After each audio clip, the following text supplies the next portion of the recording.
Big boss Malayalam season 6 ഇപ്പോൾ ലൈവിൽ നടന്നൊരു സംഭവം ഞാൻ പറയാം. നിങ്ങൾക്കത് കേട്ടിട്ട് നിങ്ങൾക്ക് തോന്നിയ കാര്യം നിങ്ങൾ കമൻറ്റ് രേഖപ്പെടുത്തണം. അതായത് ഇപ്പം ജിൻഡോ ആണെങ്കിൽ അൻസിബയുടെ അടുത്തും അതുപോലെ അബിയുടെ അടുത്തും ഇരുന്ന് സംസാരിക്കുകയാണ്.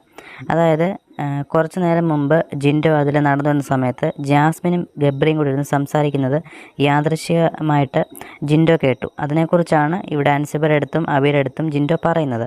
അതായത് ജാസ്മിൻ പറയുന്നു, ഇന്നലെ എൻ്റെ ദയവ് കൊണ്ടാണ്, എൻ്റെ ഒരു അലിവ് ദയവ് കൊണ്ടാണ് പിന്നെ ജിൻഡോ ഒരു ജയിലിൽ ശരിക്ക് കിടന്ന് ഉറങ്ങിയത് എന്ന രീതിയിലൊക്കെ സംസാരിക്കുന്നുണ്ട്. ഇത് പ്രേക്ഷകരെ കേൾപ്പിക്കാൻ വേണ്ടിയാണോ അതോ ഗബ്രിയുടെ അടുത്ത് പറയുന്നതാണോ അതോ ഇനിയിപ്പോൾ എല്ലാവരുടെ അടുത്തും പറഞ്ഞെന്നറിയത്തില്ല. ഇപ്പം ഇങ്ങനെയാണ് ജിൻഡോ കേട്ടത്.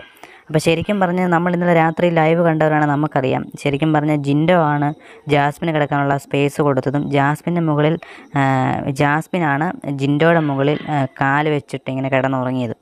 എന്നിട്ട് ജിൻഡോ ഒന്നും പറഞ്ഞതുമില്ല. ഇതേ സ്ഥാനത്ത് തിരിച്ചാണെന്നുണ്ടെങ്കിൽ എന്നിട്ട് എല്ലാം ജിൻഡോയുടെ മണ്ടയ്ക്ക് ആക്കിയ രീതിയിലാണ് ജാസ്മിൻ്റെ സംസാരം. എന്തായാലും ഇത് ക്യാമറയിലെല്ലാം പറഞ്ഞിട്ടുണ്ട്. ലാലേട്ടൻ ചോദിക്കുകയാണെങ്കിൽ അത് വിഷ്വൽ എടുത്തു കഴിഞ്ഞാൽ അതിൻ്റെ എല്ലാ കാര്യങ്ങളും അറിയാൻ സാധിക്കും. എന്തായാലും ലാലേട്ടൻ ഇതിനെപ്പറ്റി ചോദിക്കുമെന്നാണ് നമ്മുടെ എല്ലാം വിശ്വാസം.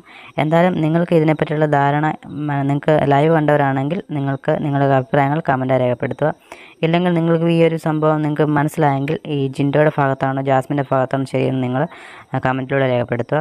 എന്തായാലും ജിൻഡോ ഒരുപാട് സപ്പോർട്ട് ചെയ്തു. എന്നിട്ടും ജാസ്മിൻ ഇപ്പോൾ പറയുന്നത് ജിൻഡോ ആണ് പ്രശ്നക്കാരനാകുന്ന രീതിയിലാണ് വരുത്തി തീർക്കുകയാണെന്ന് എനിക്ക് തോന്നുന്നത്. എന്തായാലും നിങ്ങളുടെ അഭിപ്രായങ്ങൾ കമൻറ്റായി രേഖപ്പെടുത്തുക. കൂടുതൽ അപ്ഡേറ്റിനായി ചാനൽ സബ്സ്ക്രൈബ് ചെയ്യുക. താങ്ക്